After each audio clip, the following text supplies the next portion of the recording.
আসসালামু আলাইকুম। শুরু করতে যাচ্ছি অন্তঃপ্রলা লেখনীতে ফারজানা মনি। পর্ব ১৮। একটা মিষ্টি সকাল। চারদিকে শীতের প্রকোপ অনেকটাই কমে এসেছে। সামনেই বসন্তকাল। এখনই মাঝে মাঝে কোকিলের মিষ্টি সুর ভেসে আসে। গাছে গাছে দুই একটা কৃষ্ণচূড়া ফুলের কলি দেখা যায়। তেমনই একটা সুন্দর সকালে মির্জাবাড়িতে সকলের ব্যস্ততা। শিমুল, পারুল ও সোনালি মিলেমিশে সকালের নাস্তার আয়োজন করেছে। মেজ কর্তা ও ছোট কর্তা যাবে গ্রামের ফসলি ক্ষেতে। সেখানে কি যেন সমস্যা হয়েছে। এটা আজকে নতুন নয়। রূপনগরবাসী কিছু না কিছু নিয়ে সব সময় ঝামেলা করে। আরিয়ান জানালো সেও যেতে চায়, কিন্তু সুলতান আদনান মির্জা নিষেধ করে বললেন তাকে আজকের দিনটা রুমে রেস্ট করতে। একদিকে আরিয়ান অসুস্থ, অন্যদিকে আরিয়ানের ব্যক্তিগত কাজে রাফিন শহরে গেছে। তাই মির্জা জামদানি হাউসের সম্পূর্ণ দায়িত্ব এখন আরিফ ও আকাশের উপর। কিন্তু আরিফের মন ভালো নেই। তার কোনো কাজে মন বসছে না। বসন্তের হাওয়ার মতো অচেনা মেয়ে সোনালি তার জীবনের গতি পাল্টে দিয়েছে। এখন এই মেয়ের মুখটা দিনে অন্তত একবার না দেখলে চারদিকে সবকিছু বিষাদময় লাগে।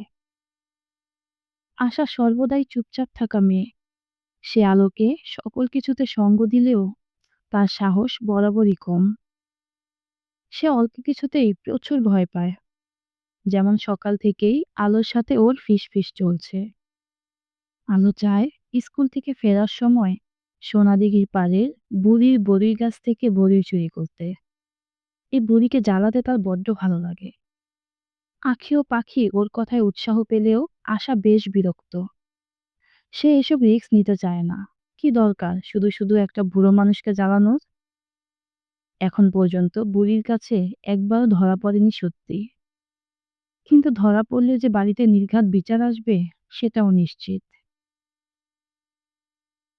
দেখতে দেখতে দুপুর গড়িয়ে এলো। বেলা প্রায় ২টার দিকে রাফিন গ্রামে ফিরেছে।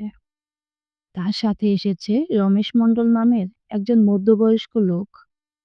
আরিয়ানের আদেশে লোকটাকে অতিথি কক্ষে রাখা হলো এবং শিমুল ও পারুলকে বলা হলো ওনার আপ্যায়নে যেন কোনো ত্রুটি না থাকে। ছোট সুলতানের আদেশ অনুযায়ী রমেশ মণ্ডলকে অতিথি আপ্যায়ন করা হচ্ছে, কিন্তু মধ্যবয়স্ক লোকটি কিছুতেই শান্তিতে থাকতে পারছে না। ওনার কেন জানি মনে হচ্ছে এত আপ্যায়ন করা হচ্ছে তাকে বলি দেওয়ার জন্য। লোকটার ভয়ে বুকের ভেতর কাঁপছে। বাড়িতে তার বউ বাচ্চা প্রচুর কান্না করেছে যখন তাকে তুলে আনা হয়েছে। যদিও রাফিন নামের ছেলেটি তাদের আশ্বাস দিয়ে এসেছে, যেভাবে নিয়ে যাচ্ছে রমেশ মণ্ডলকে সেভাবেই আবার ফিরিয়ে দিয়ে যাবে। কিন্তু একটা অপরিচিত লোকের কথার বিশ্বাস কি? বিকেলবেলা আরিয়ান গেল অতিথি কক্ষে। লোকটা দুপুর থেকে কিছুই খায়নি। খাবারগুলো সব সামনের কাঠের টেবিলটায় পড়ে আছে। আরিয়ানকে দেখে রমেশ মণ্ডল উঠে দাঁড়ালো। একজন লাঠিয়াল চেয়ার এগিয়ে দিল ছোট সুলতানকে বসতে। আরিয়ান পায়ের উপর পা তুলে চেয়ারে আরাম করে বসল। পাশেই বুকে দুহাত বেঁধে দাঁড়িয়ে আছে রাফিন। আরিয়ান হাতের ইশারায় লাঠিয়ালদের ঘর থেকে বেরিয়ে যেতে বলল। এটা দেখে রমেশ মণ্ডলের ভয়ের পরিমাণ যেন আরো বাড়ল। তার হাত পা থরথর করে কাঁপছে। গলা শুকিয়ে এসেছে ইতিমধ্যেই। আরিয়ান সেটা দেখে গম্ভীর কণ্ঠে বলল, খাবার খাননি কেন? রমেশ আস্তে করে বলল, আমার খিদে নেই। আরিয়ান কিছুক্ষণ রমেশ মণ্ডলকে তীক্ষ্ণ দৃষ্টিতে দেখল। লোকটা হাফ হাতা ছাই রঙের একটা শার্ট ও কালো প্যান্ট পরে আছে, পায়ে একজোড়া স্যান্ডেল। অতঃপর আবারও বলল, আপনাকে কেন এখানে তুলে আনা হয়েছে জানেন? রমেশ মৃদু কণ্ঠে বলল, না। লোকটাকে দেখেই বোঝা যাচ্ছে ভয়ে মুখ দিয়ে কথা বেরোচ্ছে না, তাই ছোট করেই উত্তর দিয়ে যাচ্ছে। আরিয়ান পাঞ্জাবির পকেট থেকে একটা নূপুর বের করে ওনার সামনে ধরে বলল, এটা চিনেন? রমেশ আমতা আমতা করে বলল, এ এটা একটা নূপুর। এটা একটা নূপুর তা আমিও জানি, কিন্তু এই নূপুরটাকে আগে কখনো দেখেছেন? না মানে, আমি তো মেয়েদের সাজগোজের জিনিস বিক্রি করি। তাই এইসব জিনিস প্রায়ই দেখা হয়। আরিয়ান এবার গম্ভীর কণ্ঠে বলল, মেয়েদের সাধারণ ৳১০ ৳২০ সাজগোজের জিনিস আর এই নূপুরটার মধ্যে অনেক পার্থক্য আছে। তা জানেন তো? জি, এটা রূপার নূপুর, তাই দাম অনেক। আরিয়ান বাঁকা হেসে বলল, আপনি কিন্তু বেশ বুদ্ধিমান। কখন কোথায় কি উত্তর দিতে হয় খুব ভালোভাবে জানেন। কিন্তু আমার সামনে চালাকি করার চেষ্টা করবেন না। তাহলে সন্তানের মুখ দেখার জন্য আর বাড়িতে ফিরতে পারবেন না। ওর কথা শুনে লোকটা ভয়ে ঢোক গিলল। অতঃপর অসহায় কণ্ঠে বলল, আমাকে ছেড়ে দেন। আমি হরেক মাল বেচে বউ পোলাপাইন নিয়ে সাধারণ জীবনযাপন করি। আমার কিছু হইলে ওরা না খাইয়া মরব। আপনার কিছুই হবে না। আমি কিছু প্রশ্ন করব, সঠিক উত্তর দিবেন। তারপর আমার লোক আপনাকে বাড়িতে পৌঁছে দেবে। লোকটা চুপচাপ মাথা নেড়ে সম্মতি জানালো। এবার আরিয়ান নুপুরটা ওনাকে আরেকবার দেখিয়ে বলল, আপনি কয়েক মাস আগে রূপগঞ্জের এক স্বর্ণকার থেকে কয়েক জোড়া ঢালাইয়ের রূপালী নূপুর বানিয়ে এনেছিলেন। ঠিক বললাম তো? জি। এটা কত মাস আগে হতে পারে? সময় তো ঠিকমতো মনে করতে পারবো না, তবে ৪ মাস হবে হয়তো। Very good. সবই মনে আছে দেখছি। তাহলে এবার মনে করে এটা বলুন তো, নূপুরগুলো আপনি কার কাছে বিক্রি করেছেন? লোকটা কেমন চুপ হয়ে গেল। ওনার নীরবতা দেখে আরিয়ান আবারও বলল, আপনি তো মেয়েদের সাজগোজের হরেক মাল বিক্রি করেন। তাহলে হঠাৎ করে রূপার জিনিস কেন বিক্রি করতে গেলেন? রমেশ কিছুক্ষণ চুপ করে থেকে বলল, আসলে ওই নূপুরগুলো অর্ডার দেওয়া ছিল। আমি শহর থেকে একটু কমে বানিয়ে বেশি দামে বিক্রি করেছিলাম গ্রামে। তাছাড়া আমি এসব বিক্রি করি না। কার কাছে বিক্রি করেছিলেন? সত্যি বলতে আমি এক গ্রামে হেঁটে বিক্রি করি। তাই কখন কার কাছে কি বিক্রি করি সে আমার মনে থাকে না। আরিয়ান এবার ভূমিকা না করে সরাসরি বলল, মেয়েটাকে দেখলে চিনতে পারবেন? রমেশ খানিকক্ষণ ভেবে বলল, সামনাসামনি দেখলে চিনতে পারবো।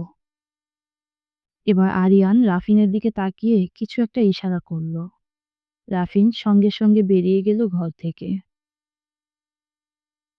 এদিকে আলো স্কুল থেকে ফিরেই টেবিলে বই খাতাগুলো রাখতে গেল।